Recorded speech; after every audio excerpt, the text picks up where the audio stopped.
దేవర చిత్రము box office దగ్గర కాసుల వర్షం కురిపిస్తుంది అని అనుకోవచ్చు. అయితే నిన్న దాదాపుగా ప్రపంచవ్యాప్తంగా గ్రాండ్‌గా రిలీజ్ అయిన సంగతి తెలిసిందే. ఫస్ట్ నార్త్ అమెరికాలో వచ్చేసి ఈ యొక్క చిత్రము రిలీజ్ కావడంతో అక్కడ నుంచి కూడా పాజిటివ్ టాక్ రావడం, అదేవిధంగా 2 తెలుగు రాష్ట్రాలలో కూడా పాజిటివ్ టాక్ రావడంతో కూడా ఈవినింగ్ అండ్ నైట్ టయానికి ప్రపంచవ్యాప్తంగా ఎలాంటి కలెక్షన్‌లు రాబడుతుందా అని అయితే అందరూ అనుకున్నారు. అయితే ఇప్పుడు మనకు అందుతున్నటువంటి తాజా సమాచారం ప్రకారం నార్త్ అమెరికా గురించి మనం మాట్లాడుకుంటే అందరూ మనం ఎక్స్‌పెక్టేషన్ చేసినటువంటి విధంగానే నార్త్ అమెరికాలో వచ్చేసి దేవర కలెక్షన్ల సునామీ సృష్టించింది అనేది మనము స్పష్టంగా తెలుస్తుంది. ఫైనల్‌గా ఈరోజు మనకు దేవర నార్త్ అమెరికాకు సంబంధించి మనం మాట్లాడుకుంటే దాదాపుగా గత 10 రోజుల నుంచి కూడా ప్రీ సేల్స్ కూడా భారీగా అయితున్నటువంటి విధానం గమనించాము. అదేవిధంగా దానికి సంబంధించి కూడా వీడియోలు కూడా చాలా చేశాం.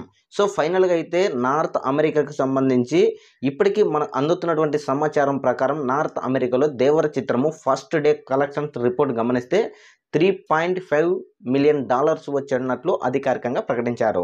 అంటే దేవర కేవలం ఒక్క రోజుల్లోనే ఇలాంటి కలెక్షన్లు రాబట్టడం అనేది భారీగా వసూళ్లకు సంకేతం అనేది మనకు స్పష్టంగా తెలుస్తుంది. నార్త్ అమెరికాలో ఈ యొక్క చిత్రము $3.5 మిలియన్ రావడంపై కూడా మీ యొక్క అభిప్రాయాన్ని కామెంట్ కూడా తెలియజేయండి. Thank you.